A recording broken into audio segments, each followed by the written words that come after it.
Et donc les enseignes sont de plus en plus nombreuses à développer des séances de démonstration en direct sur Internet pour promouvoir leurs produits. Et la génération Z adore littéralement. Noémie Vira est allée visiter les coulisses. Je suis ici au cœur de la première usine de live shopping située à Paris, à quelques mètres de l'Arc de Triomphe. C'est juste gigantesque, 1500 mètres carrés où on retrouve installés les uns à côté des autres 37 studios aux couleurs de marque, que ce soit Dior, Moulinex ou encore Dell. Je me trouve aujourd'hui avec Jérémy Dahan.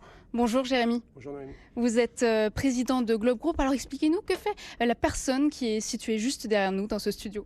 Alors là, elle est en train de démontrer les caractéristiques et d'aider un consommateur à choisir une télé. En l'occurrence, la vision qu'on a de ce one-to-one, c'est la capacité de mettre un conseiller, de mettre un vendeur au service d'un client final pour reproduire au maximum l'expérience de vente qu'il retrouve dans un point de vente. On veut essayer de produire l'expérience sans couture qu'on vit, l'interaction, l'échange, la communication directe avec une personne qui connaît l'information sur un site internet.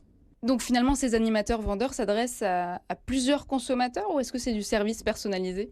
Alors là, ce qu'on vient de voir, c'est effectivement du one-to-one, c'est du service personnalisé, c'est un consommateur qui s'adresse à un conseil ou à un vendeur. On a aussi l'option one-to-many, où là, c'est une personne, un vendeur, un influenceur, on a tout le type de profil, qui présente un produit, qui vend un produit, qui démontre les caractéristiques d'un produit. Et là, elle parle à une audience beaucoup plus large. Ça va de quelques centaines à plusieurs milliers de personnes. Et là, on est ce qu'on appelle dans le one-to-many.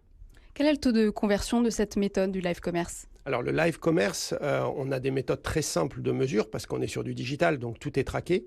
On arrive à des taux 10 fois supérieurs avec le service d'aide ou le service de conseil versus la même page en blanc sans ce service. Donc on est à 10 fois sur des produits à peu près standards et on est jusqu'à 30 fois sur des produits à très forte valeur ajoutée, notamment les télés qui ont besoin de beaucoup d'explications, qui ont besoin de beaucoup de caractéristiques techniques. Alors on l'a vu, ce téléachat moderne 2.0 a connu une véritable percée en Chine. Est-ce qu'il pourrait connaître la même trajectoire en France ?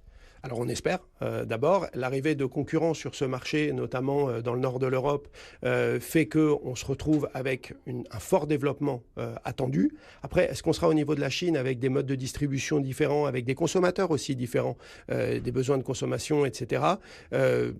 On estime en tout cas que la tendance du live commerce doit représenter entre 10 et 20% du e-commerce au total. Donc on est convaincu que ça va suivre une tendance très forte de croissance. Ce marché du live commerce qui pesait 171 milliards de dollars en 2020 devrait atteindre 423 milliards de dollars fin 2022.